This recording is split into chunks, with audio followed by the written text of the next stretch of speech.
श्री स्वामी समर्थ. जय जय स्वामी समर्थ. स्वामींचं नाव घेऊन मी आजच्या ह्या नवीन व्हिडिओला सुरुवात करते.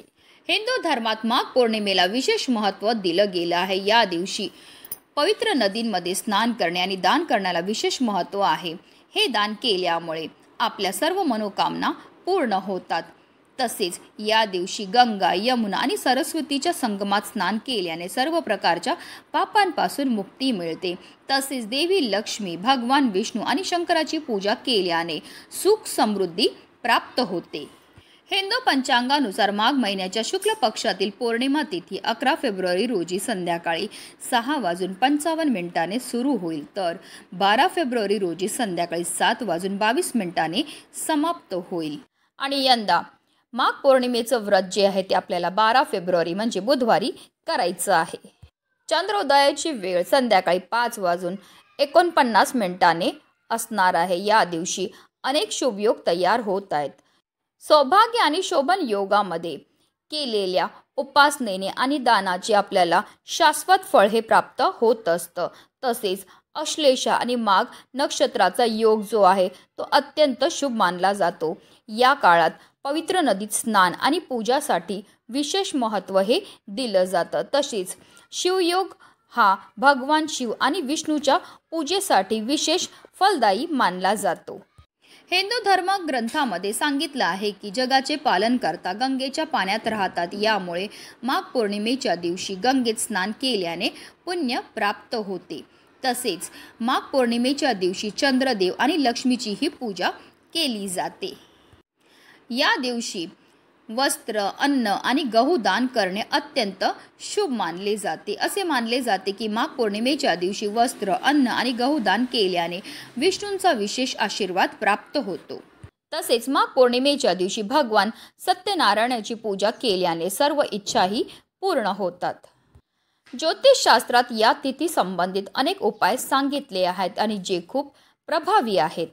आणि म्हणूनच माघ पौर्णिमेच्या दिवशी तुम्ही काही नाही केलं तरीही चालेल, पण आंघोळीच्या पाण्यामध्ये टाका ही एक वस्तू. ही वस्तू टाकल्यामुळे प्रखरातला प्रखर, पितृदोष, ग्रहदोष, शत्रुपीडा तर नष्ट होणारच, पण आपल्या 7 पिढ्यांचं दारिद्र्य नष्ट होऊन आपल्या संपूर्ण कुटुंबाची भरभरून अशी प्रगती होणार आहे. प्रभावी असा हा उपाय आहे, ज्याबद्दल सविस्तर आणि महत्त्वाची माहिती मी तुम्हाला या व्हिडिओमध्ये देणार आहे. तर व्हिडिओ पूर्ण पहा. आणि जर तुम्ही माझ्या चॅनलवर नवीन असतील तर चॅनलला सबस्क्राईब करा आणि शेजारी बेल आयकॉनसुद्धा प्रेस करा, जेणेकरून तुम्हाला माझ्या नवनवीन व्हिडिओचं नोटिफिकेशन हे मिळत राहील आणि तुम्ही एक पण व्हिडिओ मिस करणार नाही. आणि कमेंटमध्ये ओम नमः शिवाय किंवा हर हर महादेव लिहायला विसरू नका. माघ महिन्यामध्ये स्नानाला आणि दानाला विशेष महत्त्व हे दिलं जातं. जर तुम्हाला शक्य असेल तर आवर्जून माघ पौर्णिमेच्या दिवशी तीर्थक्षेत्री जाऊन स्नान करा. स्नान केल्यानंतर तुम्हाला यथाशक्तीप्रमाणे दान हे करायचे. हे दान केल्यामुळे आपले पित्र आपल्यावर भरभरून प्रसन्न होतात आणि आपल्याला सुखी संसाराचा ते आशीर्वाद देत असतात. पण हल्लीच्या धावपळीच्या जीवनामध्ये प्रत्येकालाच तीर्थक्षेत्री जाऊन स्नान करणं शक्य नसतं. म्हणूनच आपल्याला घरच्या घरी आंघोळीच्या पाण्यामध्ये ह्या काही वस्तू टाकायच्यात आणि त्याने आपल्याला स्नान करायची. ही स्नान केल्यामुळे आपल्याला तीर्थक्षेत्री स्नान केल्याचं पुण्य तर प्राप्त होणारच आहे, पण त्याचबरोबर आपल्याकडनं झालेल्या कळत नकळत पापांपासून सुद्धा आपल्याला मुक्तता ही मिळणार आहे.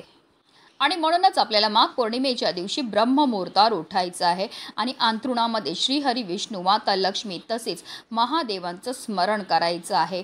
कारण असं म्हटलं जातं ब्रह्ममुहूर्तावर केलेल्या प्रत्येक कार्यामध्ये आपल्याला 100 पटीने पुण्यफळ हे प्राप्त होत असतं. त्यानंतर आपल्याला आंघोळीला पाणी हे काढायचं. तुम्ही आंघोळी करता थंड किंवा गरम कोणतंही पाणी हे घेऊ शकतात. आणि आंघोळीच्या पाण्यामध्ये सगळ्यात पहिली वस्तू जी आपल्याला टाकायची ते म्हणजे गंगाजल. गंगाजल टाकून स्नान केल्यामुळे आपल्याला तीर्थक्षेत्री स्नान केल्याचं पुण्य तर प्राप्त होणारच आहे, पण त्याचबरोबर आपल्याकडनं झालेल्या कळत नकळत पापांपासून सुद्धा आपल्याला मुक्तताही मिळणार आहे. दुसरी जी वस्तू आपल्याला आंघोळीच्या पाण्यामध्ये टाकायचं ते म्हणजे खडेमीठ. आपल्याला अगदी थोडंसं खडेमीठसुद्धा आंघोळीच्या पाण्यामध्ये टाकायचं. खडेमीठ टाकून स्नान केल्यामुळे आपल्या जीवनामध्ये असणारी जेवढी पण नकारात्मकता, इडापिडा, नजरदोष दूर होण्यामध्ये मदतही मिळत असते. तसेच मिठाला लक्ष्मीकारक असं सुद्धा म्हटलं जातं, कारण माता लक्ष्मीला मीठ अतिशय प्रिय आहे. कारण माता लक्ष्मीचे 2 भाऊ, एक दाता एक विधाता. दाता म्हणजे मीठ आणि विधाता म्हणजे तुरटी. आणि जेव्हा आपण मीठ टाकून स्नान करतो तर त्यामुळे माता लक्ष्मी ही आपल्यावर प्रसन्न होते. तसेच आपल्याला चिमूटभर हळद सुद्धा अंघोळीच्या पाण्यामध्ये टाकायची. चिमूटभर हळद टाकून स्नान केल्यामुळे आपल्या कुंडलीतील गुरुग्रह हा बलवान होतो आणि जर आपल्या कुंडलीतील गुरुग्रह बलवान झाला तर त्यामुळे आपल्या जीवनामध्ये असणारी जी आर्थिक समस्या त्यापासून आपल्याला मुक्तताही मिळत असते। तसेच हळद ही श्रीहरी विष्णू आणि माता लक्ष्मीला सुद्धा अतिशय प्रिय आहे।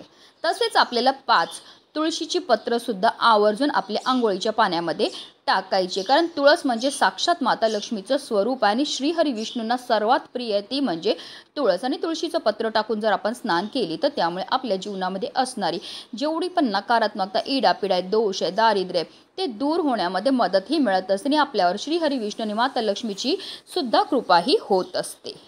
तसेच आपल्याला चिमूटभर काळे तीळ सुद्धा आपल्या आंघोळीच्या पाण्यामध्ये टाकायचे। तिळांची उत्पत्ती ही श्रीहरी विष्णूंच्या घामापासून झाली होती। तसेच जेव्हा आपण तिळांपासून काही उपाय करतो त्यामुळे आपल्या कुंडलीमध्ये असणारा प्रखरातला प्रखर पितृदोष, ग्रहदोष, शत्रुपीडा दूर होण्यामध्ये मदतही मिळत असते।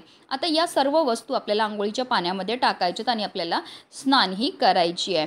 पण बराच लोक चुकीच्या पद्धतीने स्नान करतात, त्यामुळे सुद्धा त्यांना केलेल्या उपायाचं कोणतंही शुभफळ प्राप्त होत नाही। म्हणून आपल्याला काय करायचं, सर्वप्रथम 1 मग पाणी आपल्या उजव्या खांद्यावर टाकायचं, 1 मग पाणी आपल्या डाव्या खांद्यावर टाकायचं आणि त्यानंतर आपल्याला संपूर्ण स्नानही करायचे। ही स्नान करताना आपल्याला या एका प्रभावी मंत्राचा जप सुद्धा करायचा आहे। गंगे च यमुने च गोदावरी सरस्वती नर्मदे सिंधू कावेरी जलस्मिन् निधी करू। या मंत्राचा अर्थ असा होतो, गंगा, यमुना, गोदावरी, सरस्वती, नर्मदा, सिंधू, कावेरी या सर्व पवित्र नद्यांचं जल या पाण्यामध्ये समाविष्ट झालेलं आणि या पाण्याने मी स्नानही करत आहे। जेव्हा आपण आंघोळीच्या पाण्यामध्ये या वस्तू टाकतो त्याचबरोबर मंत्राचा जप करतो त्यामुळे आपल्या तनाबरोबर आपल्या मनाची सुद्धा शुद्धीही होत असते आणि पवित्र तनाने, पवित्र मनाने केलेल्या प्रत्येक कार्यामध्ये आपल्याला 100 पटीने पुण्यफळ हे प्राप्त होत असतं। अतिशय प्रभावी असा हा उपाय केल्यामुळे आपल्या जीवनामध्ये असणारा प्रखरातला प्रखर पितृदोष, ग्रहदोष, शत्रुपीडा तर नष्ट होणारच आहे, पण आपल्या 7 पिढ्यांचं दारिद्र्य नष्ट होऊन आपल्या संपूर्ण कुटुंबाची भरभरून अशी प्रगती होणार आहे। म्हणूनच व्हिडिओ जास्तीत जास्त लोकांपर्यंत शेअर करा, जेणेकरून प्रत्येकाच्या आयुष्याचं कल्याण हो हीच मनामध्ये इच्छा। श्री स्वामी समर्थ। जय जय स्वामी समर्थ।